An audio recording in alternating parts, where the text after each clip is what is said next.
요한일서 3장 성경 강의 자녀입니다. 첫째 돼지 하나님의 자녀 1절에서 3절, 둘째 하나님께로 난 자는 죄를 짓지 않음 4절에서 9절, 셋째 마귀에게 속한 자 10절에서 12절, 넷째 서로 사랑하라 13절에서 18절, 다섯째 사랑하는 자가 주께 받을 복 19절에서 24절입니다. 1절, 보라 아버지께서 어떠한 사랑을 우리에게 주사 하나님의 자녀라 일컬음을 얻게 하셨는고 우리가 그러하도다. 그러므로 세상이 우리를 알지 못함은 그를 알지 못함이니라. 보라, 감탄사로서 하나님께서 어떠한 사랑을 우리에게 주셔서 하나님의 자녀의 명분을 주셨는가를 깊이 생각해보고 깨달아 알라는 것입니다. 우리가 그러하도다. 자녀라는 이름만 붙여준 것이 아니라 실제 자녀가 되었다는 뜻입니다. 우리는 과거에 죄로 말미암아 하나님과 원수가 되었고 영원한 지옥의 형벌을 면치 못할 자들이었습니다. 이리와 타조같이 잔인하고 무자비하고 버러지와 같이 미천하고 더러운 자들이었으나 하나님께서 우리 죄인들을 위하여 독생자 예수 그리스도를 보내주시고 그를 십자가에 못 박아 피 흘려 죽게 하심으로 우리의 죄를 대속해 주시고 우리를 불러 중생시켜 하나님의 자녀라 일컬음을 얻게 하셨습니다. 그러므로 단순히 자녀라는 명분만 주신 것이 아니고 아들의 생명과 아들의 권세를 주셨고 아버지의 기업을 상속해 주실 것을 약속해 주셨습니다. 하나님이 약속해 주신 하늘 나라의 기업은 썩지 아니하고 쇠하지 아니하고 영원히 영광스러운 기업입니다. 또 하나님이 항상 우리와 함께 해주시고 졸지도 아니하시고 주무시지도 아니하시면서 늘 보호해 주십니다. 우리가 이렇게 큰 사랑과 은총을 입어 하나님의 아들이 되었습니다. 그러나 세상이 우리를 하나님의 자녀인 줄 알지 못하고 있습니다. 그것은 그들이 하나님을 알지 못하기 때문입니다. 하나님을 알지 못하는 자가 하나님이 주신 선물을 알 리가 없습니다. 2절, 사랑하는 자들아 우리가 지금은 하나님의 자녀라. 장래에 어떻게 될 것은 아직 나타나지 아니하였으나 그가 나타나심이 되면 우리가 그와 같을 줄을 아는 것은 그에 계신 그대로 볼 것을 이남이니. 현재는 우리가 하나님의 자녀입니다. 장래에 어떻게 될 것은 아직 나타나지 않았으나 그리스도께서 재림하여 나타나실 때에는 우리가 그와 같이 부활의 영광에 참여하게 됩니다. 빌립보서 3장 21절에 그가 만물을 자기에게 복종케 하실 수 있는 자의 역사로 우리의 낮은 몸을 자기의 영광의 몸의 형체와 같이 변케 하시리라 하고 했습니다. 주님이 재림하실 때 땅 위에 있는 성도는 그리스도와 같이 변화되어 공중의 들림을 받고 거기서 예수님을 영접하게 됩니다. 그러나 부활한 성도의 영광이 그리스도와는 차이가 큽니다. 이것은 마치 태양빛과 정든 불빛과 같은 차이가 있습니다. 그에 계신 그대로 볼 것을 이남이니. 지금은 우리가 예수님을 직접 보지 못하고 성경을 통해서 거울로 보는 것 같이 보고 있으며 영적으로만 교제하고 있으나 주의 재림 시에는 얼굴을 대하여 직접 보게 됩니다. 그때에는 사모하던 예수님을 계신 그대로 보게 되고 알게 될 것입니다. 하나님과 그리스도의 신성은 무한하므로 무한히 그를 발견하고 알아나가야 할 것입니다. 3절, 주를 향하여 이 소망을 가진 자마다 그의 깨끗하심과 같이 자기를 깨끗하게 하느니라. 이 소망은 예수와 같이 되는 소망입니다. 예수님과 같이 될 소망을 가지고 계속 예수님을 바라보며 사모하는 자는 예수님을 닮아가는 일을 하게 됩니다. 그의 깨끗하심과 같이 성도가 믿음으로 이미 깨끗해졌으나 중생한 영이 자라남으로 점점 더 깨끗해집니다. 깨끗은 거룩과 일맥상통하는 말로 예수 그리스도의 도덕적 형상 가운데 대표적이라고 할 수 있습니다. 죄는 더럽고 부정한 것입니다. 그러므로 성도가 하나님의 말씀을 가지고 죄와 더불어 싸우며 성결을 이루어 나아가면 의도 이루어지고 영적 능력과 지혜와 지식면도 자라나게 됩니다. 이 소망을 가지고 즐거워하는 성도는 환난 중에서도 믿음을 지키게 됩니다. 그 성도에게는 성령과 사랑의 능력이 역사하므로 그 능력으로 승리하며 소망을 이루게 됩니다. 4절, 죄를 짓는 자마다 불법을 행하나니 죄는 불법이라. 그가 우리 죄를 없이 하려고 나타내신 바 된 것을 너희가 아나니 그에게는 죄가 없느니라. 죄는 불법이라. 죄는 하나님의 법을 어기는 것입니다. 하나님의 법인 성경 말씀을 어긴 자는 다 죄인입니다. 모든 사람이 다 죄를 범했습니다. 그러므로 하나님의 아들 그리스도께서 이 세상에 오셔서 그 죄 없으신 몸이 우리 죄를 대신 지시고 십자가에서 피 흘려 죽으셨으며 성도는 예수 그리스도를 믿음으로 죄 사함을 받았습니다. 6절 그 안에 거하는 자마다 범죄하지 아니하나니 범죄하는 자마다 그를 보지도 못하였고 그를 알지도 못하였느니라. 그 안에 거하는 자마다 범죄하지 아니하나니 이것은 성도의 영이 성령을 힘입어 그리스도 안에서 그리스도와 교통하며 살 때는 범죄하지 않는다는 것입니다. 그러나 성도가 육신의 정욕대로 살 때는 범죄하게 됩니다. 로마서 8장 13절에 너희가 육신대로 살면 반드시 죽을 것이로되 영으로서 몸의 행실을 죽이면 살리니라고 했습니다. 그를 보지도 못하였고 그를 알지도 못하였느니라. 이것은 영적으로 그리스도를 보지 못했고 알지도 못했다는 말입니다. 이는 성경을 어기고 죄를 거침없이 범하는 불신자들과 적그리스도와 거짓 선자들과 그 추종자들을 가리킵니다. 7절 자녀들아 아무도 너희를 미혹하지 못하게 하라. 의를 행하는 자는 그의 의로우심과 같이 의롭고 죄를 짓는 자는 마귀에게 속하나니 마귀는 처음부터 범죄함이니라. 하나님의 아들이 나타나신 것은 마귀의 일을 멸하려 하심이니라. 미혹하지 못하게 하라. 성도로 하여금 죄를 범하게 하는 자는 전부 미혹시키는 자입니다. 하나님께 속한 자는 의를 행하게 되고 마귀에게 속한 자는 죄를 범하게 됩니다. 이는 하나님은 본체가 의롭고 마귀는 처음부터 범죄한 자요 모든 죄악의 근본이기 때문입니다. 그의 의로우심과 같이 의롭고 하나님께 속하고 성령의 인도를 받는 성도는 점점 의를 이루어 의로우신 하나님을 닮아가게 됩니다.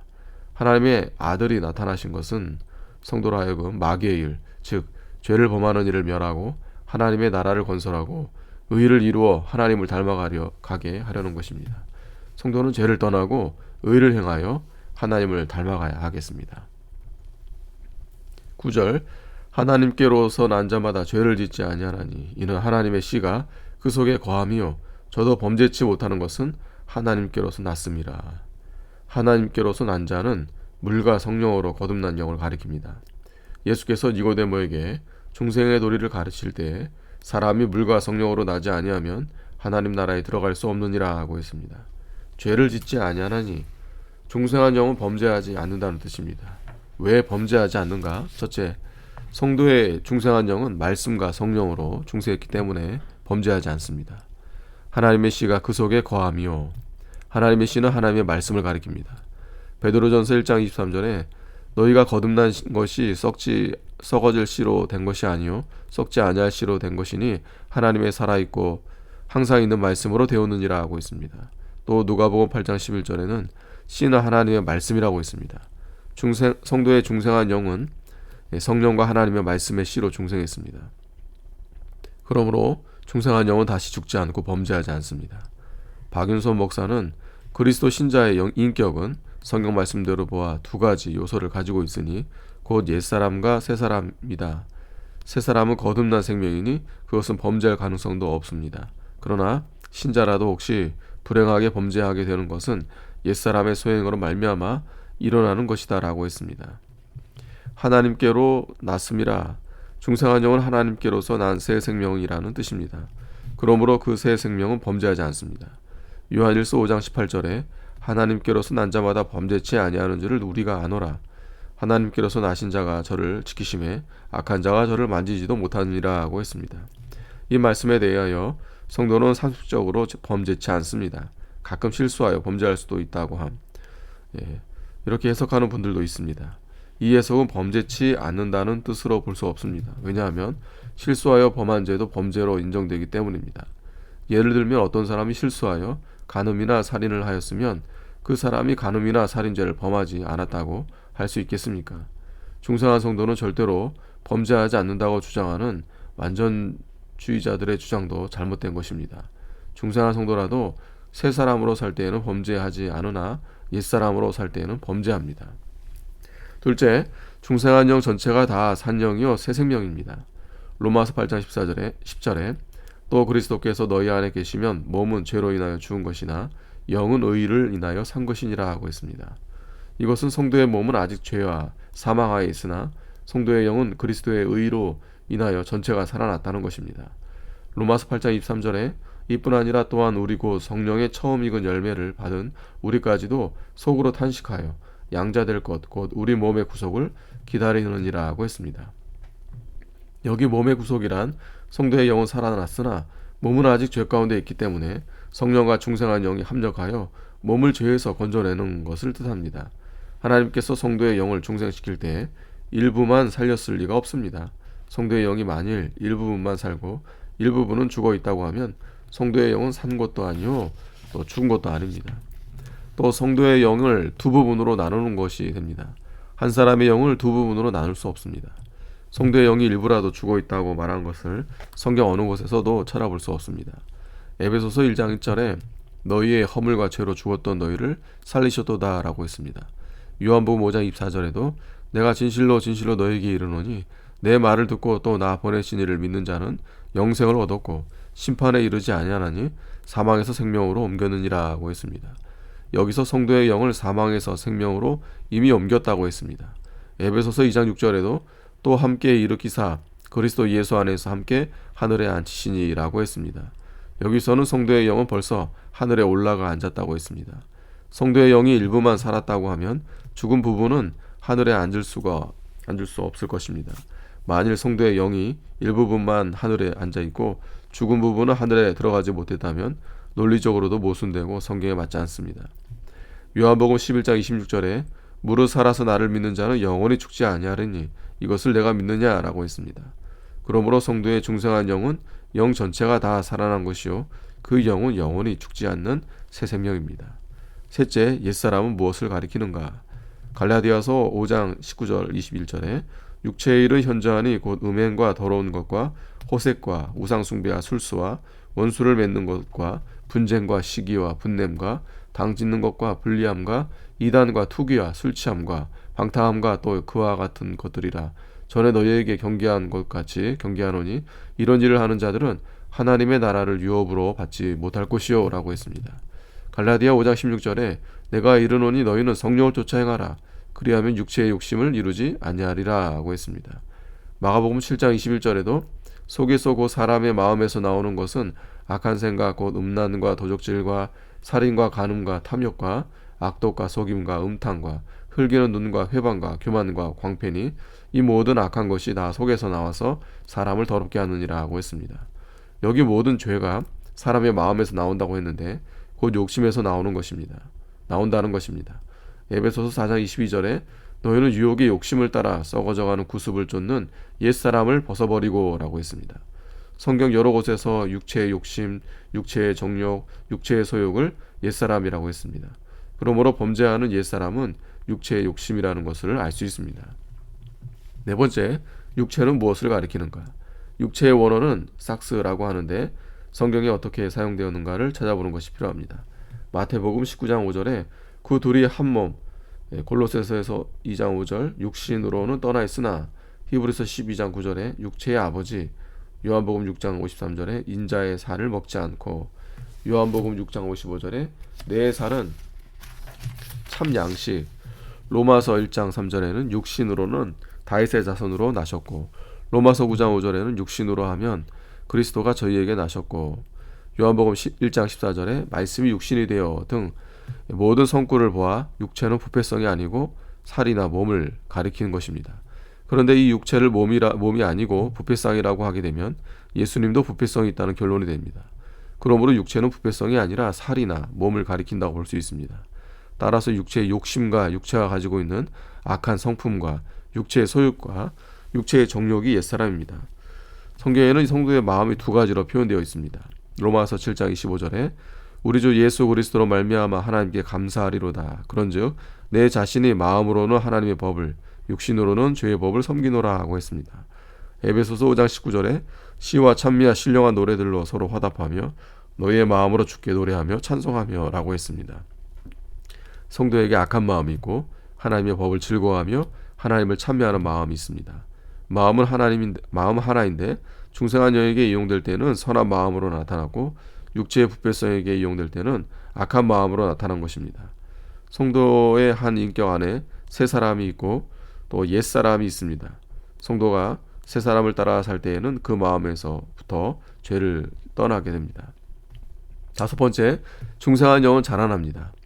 에베소서 4장 15절에 오직 사랑 안에서 참된 것을 하여 범사에 그에게까지 자랄지라 그는 머리니 곧 그리스도라 하고 했습니다. 히브리서 5장 13절에 대저 젖을 먹는 자마다 어린아이니 의의 말씀을 경험하지 못한 자요 단단한 식물은 장성한 자의 것이니 저희는 지각을 사용함으로 연단을 받아 선악을 분별하는 자들이니라고 했습니다. 마태복음 5장 48절에 그러므로 하늘에 계신 너희 아버지의 온전하심과 같이 너희도 온전하라고 했습니다. 이것은 성도가 이 세상에서 하나님과 같이 온전해진다는 것이 아니고 하나님의 온전을 목표로 하고 다른 박질하며 계속 자라나는 면을 말한 것입니다. 중생한 영이 자라난다는 것은 물체가 자라나는 것과는 다릅니다. 하나님의 형상대로 지음받은 그 속성들이 자라난다는 말입니다. 성도는 중생할 때 하나님의 형상인 의와 진실과 거룩과 지식과 능력과 지혜와 선과 사랑을 받았습니다. 성도가 이것들을 점점 덧입어 나아가야 됩니다.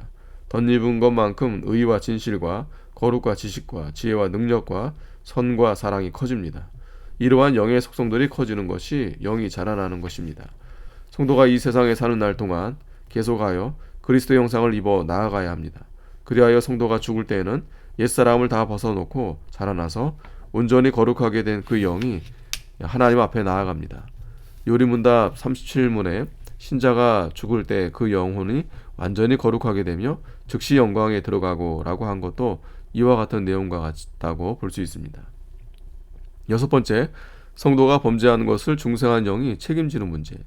성도가 범죄하는 것은 언제나 옛사람의 소행이고 새사람 즉 중생한 영의 소행은 아니나 그 범죄하는 것을 중생한 영이 책임을 지고 탄식하며 같이 회개합니다. 그것은 마치 그리스도께서 우리 죄를 책임지고 대신 형벌 받으시고 대신 의의를 행한 것과 같습니다. 일곱 번째, 로마서 7장 15절에서 25절에 대한 고찰. 로마서 7장 15절에 나의 행하는 것을 내가 알지 못하노니 라고 했는데 여기 나의 행한 것은 옛사람이 행한 것을 가리키고 내가 알지 못한다는 것은 중생한 영이 알지 못한다는 말입니다. 로마서 7장 17절에 이제는 이것을 행하는 자가 내가 아니요 내 속에 거하는 죄니라고 했는데 이것을 행하는 자는 옛사람이 행하는 것을 가리키고 내가 아니요 한 것은 중생한 영이 아니라는 것입니다. 내 속에 거하는 죄니라고 한 것은 옛사람 속에 거하는 죄의 부패성이라는 말입니다. 로마서 7장 19절에 내가 원하는 바 선은 하지 아니하고 도리어 원치 아니하는 바 악은 행하는도다 라고 했는데 여기 내가 원하는 바 선은 성도의 새 사람은 선을 원하고 있으나 옛사람은 악을 행한다는 것입니다. 성도가 악을 행할 때 중생한 영을 반대하고 양심에 간책합니다. 범죄한 후에도 중생한 영은 계속하여 반대하고 책망합니다. 그러므로 성도가 범죄하면 양심의 가책을 받고 심령이 괴로워서 회개하게 됩니다. 로마서 7장 23절엔 내 지체 속에서 한 다른 법이 내 마음의 법과 싸워 내 지체 속에 있는 죄의 법 아래로 나를 사로잡아 오는 것을 보는도다 라고 했습니다. 여기 내 지체 속에서 한 다른 법이란 육체의 부패성을 말하는 것이 분명합니다. 따라서 성도가 범죄하는 것은 옛사람을 따라 살기 때문입니다. 여덟 번째, 영이 범죄하는 것처럼 보이는 성구들에 대한 고찰. 고린도후서 7장 1절에 그런즉 사랑하는 자들아 이 약속을 가진 우리가 하나님을 두려워하는 가운데서 거룩함을 온전히 이루어 육과 영의 온갖 더러운 것에서 자신을 깨끗게 하자라고 했는데 본절 초두에 그런즉이라고 한 것으로 보아 6장 후반부와 연속되는 말입니다. 육과 영의 온갖 더러운 것이란 6장에서 말한 불법, 어두운, 벨리알, 믿지 않는 자, 우상 등을 가리킵니다. 여기 육과 영의 온갖 더러운 것은 성도의 영 안에 있는 것이 아니고 외부에 있는 모든 더러운 것들을 가리킵니다. 만일 그것들이 성도의 안에 있는 것들이라고 하면 육과 영의 더러운 것에서 자신을 깨끗게 하라고 하지 않고 자신의 육과 영의 온갖 더러운 것을 깨끗게 하라고 말했을 것입니다. 또 미가 6장 7절에 여호와께서 천천의 수양이나 만만의 강수 같은 기름을 기뻐하실까? 내 허물을 위하여 내 말아들을 내 영혼의 죄를 인하여 내 몸의 열매를 드릴까라고 했습니다. 미가 선지자가 이스라엘의 대변자로서 이스라엘 전 백성을 대표하여 한 말이고 자기 개인에 대한 말이 아닙니다. 그 내용은 이스라엘 백성들이 믿지 않고 영혼에 범죄한 것을 위하여 번제나 수송아지나 수만 강수 같은 기름이나 몸의 열매인 자녀를 드려도 안 되고 오직 공의를 구하고 인자를 행하고 하나님을 믿고 하나님과 동행하는 것뿐이라는 뜻입니다. 또한 시편이나 다른 성경에 영혼이 상합니다. 영혼이 상한다, 낭망한다는 말이 있는데 중생한 성도의 영이 범죄한다는 뜻이 아니며 다만 성도가 범죄한다는 말이거나 성도가 범죄할 때 영혼이 탄식하는 뜻일 것입니다. 아멘.